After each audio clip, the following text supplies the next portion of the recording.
मेरी सास माँ जैसी। शादी को कुछ ही दिन हुआ था और आज कामवाली भी नहीं आई, इसलिए अदिति बर्तन धोने लगी। धोते धोते उसके हाथ से कांच का कप नीचे गिरकर टूट गया। कप टूटते ही वह डरने लगी कि उसकी सास अब बातें सुनाएंगी। आवाज़ से सास दौड़ती आई और बोली, बेटी क्या हुआ? अदिति बोली, माँ पता नहीं, ध्यान रखते हुए भी कैसे मेरे हाथ से कप नीचे गिर गया। सास बोली, बेटी चिंता ना कर, कप ही तो टूटा है, तुम्हें चोट तो नहीं आई, और भले ही उसके कितने टुकड़े ही क्यों न हो जाए, पर मेरी बेटी के दिल के टुकड़े न हो। मेरी बहू से महंगा है क्या यह कप? और हाँ, तुझे अभी यह सब करने की क्या ज़रूरत है? मेहंदी भी नहीं उतरी अभी तेरे हाथों से। अभी तुम मेरे बेटे के साथ ज़्यादा से ज़्यादा समय बिताओ और एक दूसरे को समझो। सास ने अपनी बेटी को बुलाया और कहा, ज्योति इधर आकर अपने भाभी का ख्याल रखो, अभी इस घर में नई नई आई है।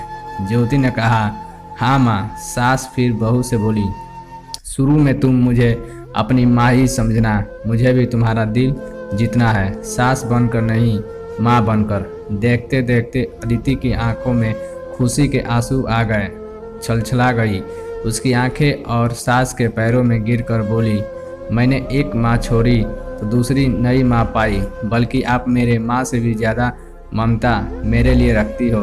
यदि घर में यह कप टूट जाता तो माँ भी दो बातें कहे बिना नहीं रहती। रात को अदिति की नींद उड़ गई। रह रह कर शाम की घटना याद आ रही थी। सास के बारे में उसकी जो सोच थी, उसकी विपरीत सास का व्यवहार पाया। उसका भी कसूर नहीं था ऐसा सोचना, क्योंकि उसने लोगों के मुंह से बुरी सास के बारे में ही सुना था। अदिति अपने अतीत में खो गई। फिर उसे याद आया कि कुछ साल पहले उसके लौटे एक भाई की शादी हुई थी।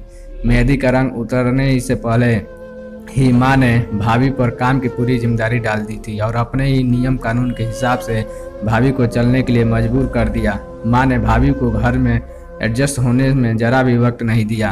भैया भाभी को बाहर ले जाते तो माँ का मुंह फूल जाता और बोलते कि हर समय भाभी को साथ ले जाने की क्या ज़रूरत है।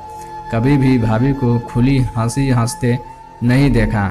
समय के साथ भाभी ने सहना छोड़ दिया फिर और घर में हर रोज़ झगड़ा होने लगा। एक दिन भाभी के हाथ से कांच के गिलास नीचे गिरकर टूट गया। माँ चिल्लाने लगी कि कितनी कीमती गिलास टूट गया। किसी न किसी बात पर वह भाभी पर चिल्लाती। भाभी भी गुस्से से बोल देती कि माँ मैं तो बैठी खाती हूँ, आप तो खड़ी खड़ी। जब से आई हूँ तब से रोज़ 2-4 जाली कोटी न सुना दो, तब तक आपको चैन ही नहीं मिलेगा। कभी मेरे माँ को तो कभी मेरे बाप को, हमेशा मेरी मायके वाले को कोसती रहती हो। ऐसे ही माँ और भाभी एक दूसरे के साथ बहस करती रहती थी। अदिति ने घर के अलावा और भी कई जगह पर सास बहू के झगड़े सुनते सुनते वो डर गई थी, इसलिए शादी से कतराने लगी। मगर माँ बाप के कारण ही उसे शादी करनी पड़ी और अनजान भय को लेकर ससुराल आ गई। पर आज की घटना से उसकी सोच बदल गई कि सब सास और बहू एक जैसी नहीं होती। नींद न आने की वजह से उसने सोचा कि चलो थोड़ी देर माँ से बात कर लूँ। माँ ने इतनी रात को उसे फ़ोन करके देखा, कहा, बेटी सब कुछ ठीक है ना? कहीं तुम्हारे पति से या सास से झगड़ा तो नहीं हो गया? अदिति बोली, नहीं माँ, ऐसा कुछ नहीं है। मालूम है माँ, आज मेरे साथ से कांच का गिलास नीचे गिर गया। तभी सास आ गई। मेरे आगे बोलते ही मेरे सास ने बोलना शुरू कर दिया, बेटा फिर तेरे सास के चिल्लाने पर तूने अच्छा सा जवाब दे दिया ना? हाँ बेटा, कभी भी दब कर नहीं रहना। तुम एक पढ़ी लिखी अच्छी लड़की हो, तुम्हें कोई नहीं, इसलिए कभी भी सुनना मत। तभी बात को काटते अदिति बोली, माँ अब बस करो, मैं अपने दूसरे माँ के खिलाफ कुछ नहीं सुन सकती। माँ थोड़ा आश्चर्य हो गई और बोली, यह क्या बोल रही हो? अदिति बोली, हाँ माँ, आज मेरे हाथ से जब कप गिरा तो मेरे सास ने बिल्कुल भी मेरे साथ बुरा व्यवहार नहीं किया। अंत में अदिति बोली, अब आप समझ गई ना सारी बात? माँ एक और बात कहनी थी, आप बुरा तो नहीं मानोगे? उसकी माँ बोली, हाँ बोल बेटा। अदिति बोली, माँ काश आप भी मेरी नई माँ के साथ भाभी की तरह अच्छा व्यवहार करती तो शायद भैया और भाभी अलग घर में नहीं रहते। अपनी बेटी की यह बात सुनकर उसे एहसास हुआ कि उसने अपने बहू के साथ गलत व्यवहार किया था। उसकी बेटी ने उसकी आंखें खोल दी। अदिति उससे पहले कुछ बोलती तभी उसकी माँ ने बोली, अदिति अब जब तू यहाँ आएगी तो तू पूरे परिवार के साथ एक साथ पाएगी। अब फ़ोन रख, मुझे बेटे और बहू से स्वागत की तैयारी करनी है। शादी के बाद नई जिंदगी शुरुआत में अगर आज सास समझदारी से काम नहीं लेती, अपनापन नहीं जताती तो शायद शुरुआत की नींद भी कमज़ोर होने पूरी ज़िंदगी आपस में दरार पड़ जाती।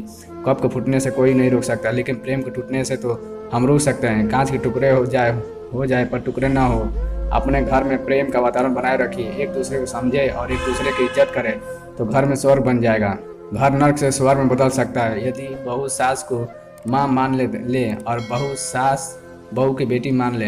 दृष्टि बदलने से सृष्टि बदल जाएगी और एक स्त्री चाहे तो घर को स्वर्ग बना सकती है और चाहे तो नर्क भी बना सकती है। तो दोस्तों, अगर आपको ये कहानी दिल को छुआ हो तो इस कहानी को अपने सभी दोस्तों के साथ शेयर करें। और अगर आप ऐसे ही और भी कहानी पढ़ना चाहते हैं तो हमारे चैनल को सब्सक्राइब ज़रूर कर लीजिए। थैंक यू, धन्यवाद।